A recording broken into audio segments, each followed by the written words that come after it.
How do you consider the social, political, and economic issues related to the work with Native American communities, especially in education? I think it's very important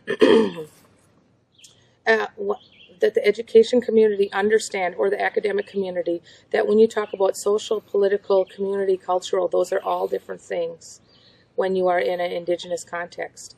Working currently on a book chapter that I told you about, and we are literally talking about the contexts of indigenous evaluation.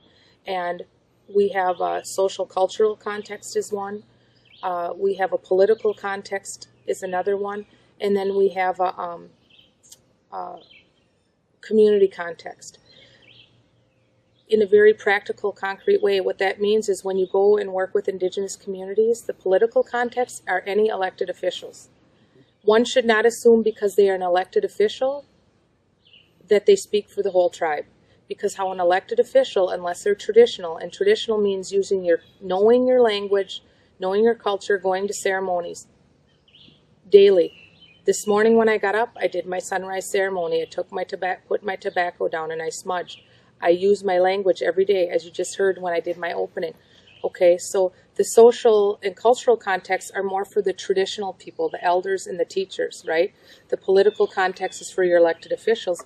And then the community contexts are for those people who are family, community leaders, educators, and it's possible to be all of those things. I'm definitely not an elected official, but I would consider myself in the community context as well as the traditional context. I'm recognized in both of those places.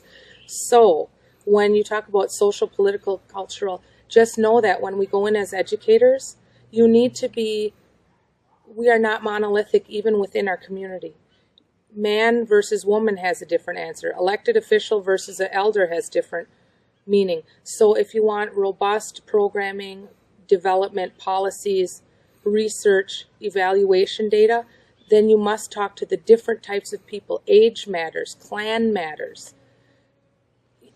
So if you could ask, what's the most important aspect of education? If you ask the tribal council president or an elected official versus an elder versus a native community teacher, you'll get 3 different answers.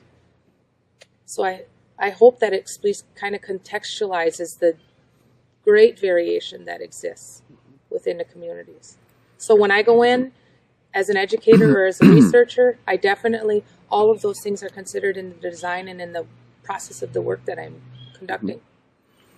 As part of the Native American communities in this area, do you see any value in integrating public and tribal education? And maybe we can talk about STEM education in particular, from a non-assimilationist and more respectful and culturally relevant framework? Yes, there is much value.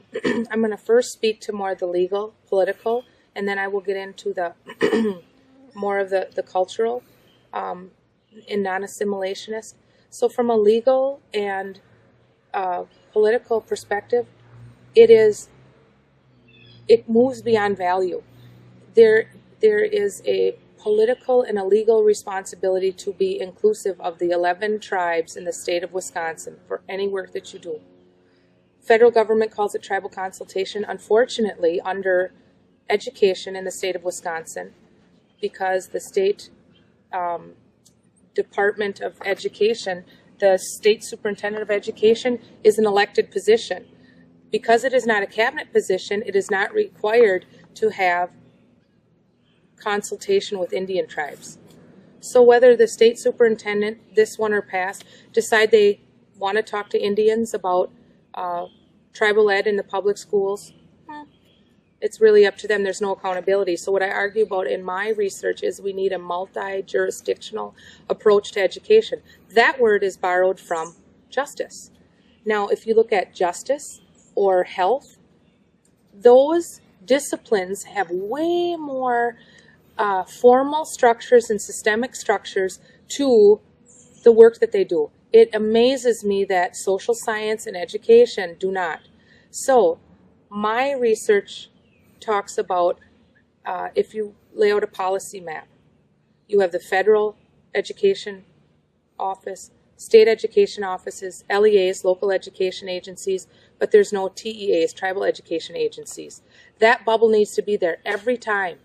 You can read RFPs, grants, reports, they never talk about tribal ed. Now the legal part of this is the 11 tribal governments are sovereign nations. So they have equal status. What that means is, in a very basic sense, they have the same legal standing and status as the federal government. So if the federal government was dealing with China, the federal government has to deal with the tribal governments that way. That's how gaming compacts and different things are done.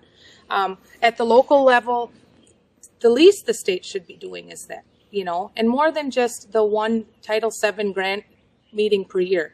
That's not doing anything. In our schools of education where they give masters and PhDs, I didn't have one lecture. Okay, if you look at UW-Madison School of Public Policy, the La Follette School, they have a whole tribal education, a tribal public policy, tribal government series.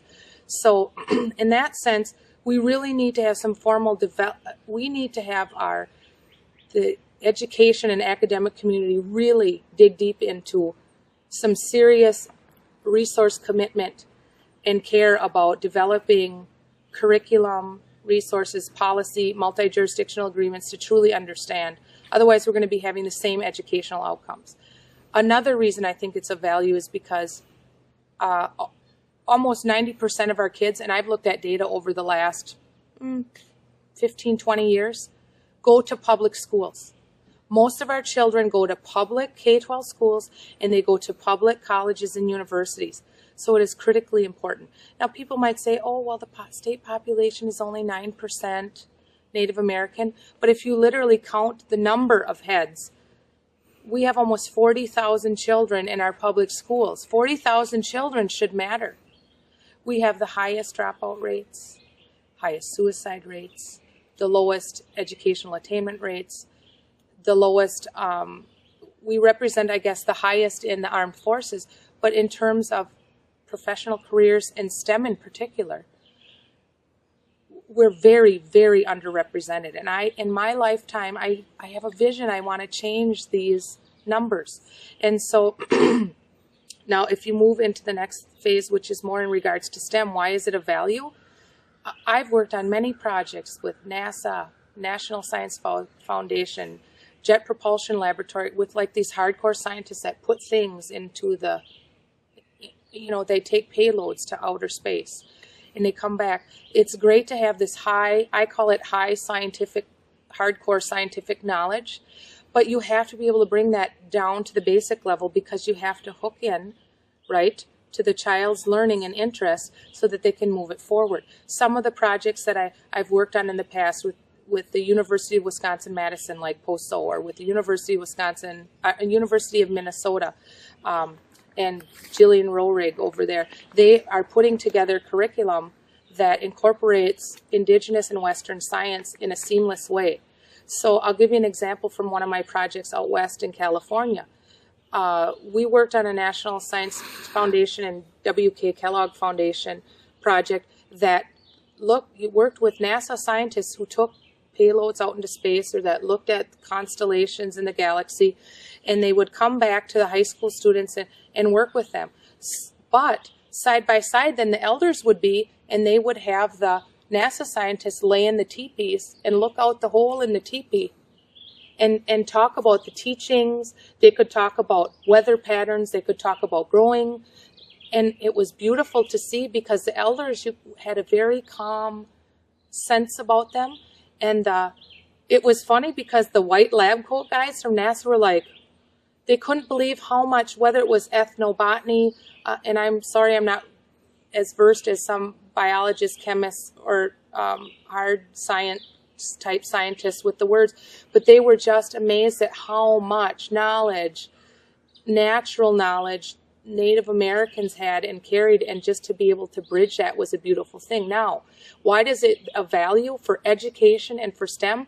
Because if you, projects like Jillian Roehrig's or Rick Amasino for the POSOH project, if you can build, and this is a basic of bilingual education, if you can, or even neuroscience, you have to hook into something that is known.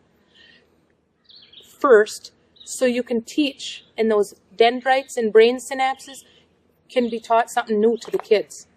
So if you start with them picking medicines, ethnobotany type activities, and you continue to work that through K-12, and you have the K-12 partners working with the post-secondary partners and with even the workforce, if you really want to get big about it, children will understand growing seasons. They'll understand from their traditional teachings and with being with their grandmas, grandpas, aunties, uncles, moms, dads, how that works, so that they're able to take that love and that pride in their culture and their teachings, and they'll see it apply right in their classroom. And then from there, that passion and that interest, you can grow on that. But you have to have Western scientists or Western professors and faculty or even Western K-12 teachers to be able to understand that. So it's critically important to teach those non-Indian folks in STEM or any other place, but STEM is a beautiful place to be because we are about nature. We are a nature-based community. Many of our teachings come from Kishalamokwe, Creator, and our Mother Earth. And so that is critically important because we need to bridge those. It's a beautiful way to bridge that because we have our traditional knowledge and we have our Western knowledge. Those two communities got to come together because a lot of our times our kids don't have much of either. You know what I'm saying? Because we're such a different and fast-paced society.